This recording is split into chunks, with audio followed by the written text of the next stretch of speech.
Domain 5, War of 1812, Lesson 8, Peace and Pirates. The War of 1812 actually lasted almost 3 years, stated Grandfather Lafitte.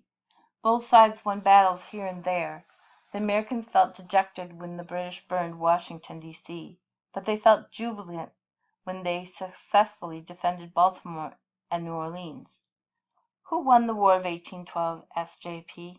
That's a tough question to answer, replied Grandfather Lafitte. There wasn't an outright winner. However, in many ways, by preventing the British from capturing several of our key points, we felt that we had won. Did the British think that they had won? Adele chimed in. I don't know about that. I am sure they felt that there was no clear winner. There's no question that both sides were happy to stop fighting, and the Americans were relieved that the British did not gain any more land in our country. The peace treaty stated that both sides would have to accept the land agreements that existed before the war. That's good, but I still haven't heard anything about pirates, said J.P. Well, now you're going to, Grandfather Lafitte replied. You see, privateers and pirates played an important role in the War of 1812. What are privateers? How are they different from pirates? asked Adele. Privateers were basically government-approved pirates. That meant they were allowed, and sometimes even encouraged, to stop British merchant ships and take the cargo. Sometimes they were asked to seize these ships, too. This was often the only way the United States could get the supplies we needed. Do you mean to say that President Madison told privateers to steal stuff? asked J.P., amazed at the thought. Well, said Grandfather Lafitte, many things happen in times of war that would not ordinarily happen. Back then, there were more privateers who owned ships than there were U.S. naval ships and sailors. For a big part of the war, the British had blockaded many of our ports. We had no way to get supplies. We could not trade with other nations. We needed all the help we could get, so these privateers helped us by taking merchant ships and cargoes that we desperately needed. By the end of the War of 1812, there were several hundred perfectly legal American privateers. Were the privateers pirates before the war? asked J.P. Some privateers were pirates, Grandfather Lafitte replied, but others were young men who saw it as a way of making money. The most famous, or shall we say, infamous pirates turned privateers from that time were two brothers named Jean and Pierre Lafitte. Grandfather paused. Jean Lafitte was an excellent sailor and navigator. He helped spy on the British when they began their attack on New Orleans. Pierre was an expert smuggler of stolen goods. Because they had been pirates, they knew the swamps and bayous of New Orleans very well. Jean, in particular, could find his way around the dense jungle-like swamps that confused most people. He even created secret waterways and canals that only he and his fellow pirates knew about. They could escape from anyone who tried to capture them. They hid their stolen goods in these secret places, too. They knew the area so well that General Andrew Jackson asked them to help him defend New Orleans. He offered them a full pardon if they agreed. They did. Many people believe that Andrew Jackson would not have won the Battle of New Orleans without the help of Jean Lafitte. Wait, did you say Jean Lafitte? asked Adele, staring right at her brother, whose full name was Jean Pierre. Are we related to Jean Lafitte? gasped J.P. We are. It seems descendants of his brother Pierre, explained Grandfather Lafitte. I will tell you a little more about your namesake. They were quite fascinating characters. Now Grandfather had the children's attention. No one knows for certain where Jean and Pierre Lafitte were born, began Grandfather Lafitte.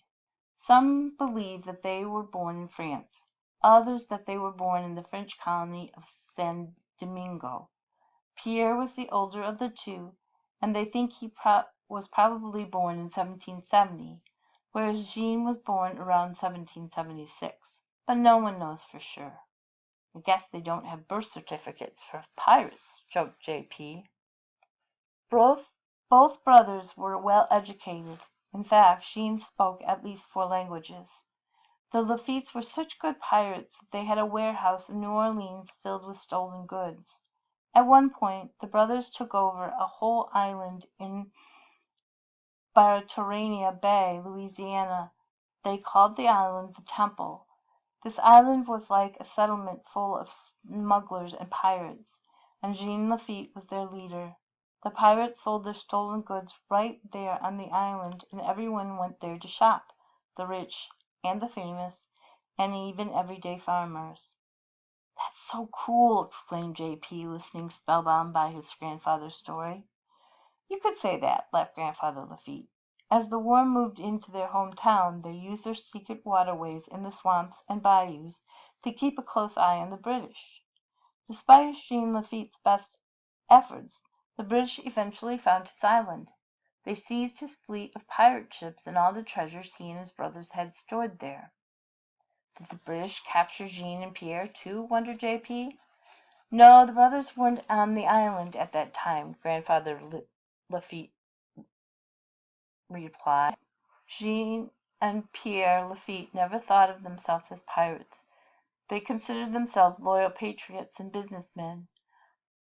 But it's been pretty well documented that, with the help of Jean, Pierre, and their army of buccaneers, Andrew Jackson knew every move the British made.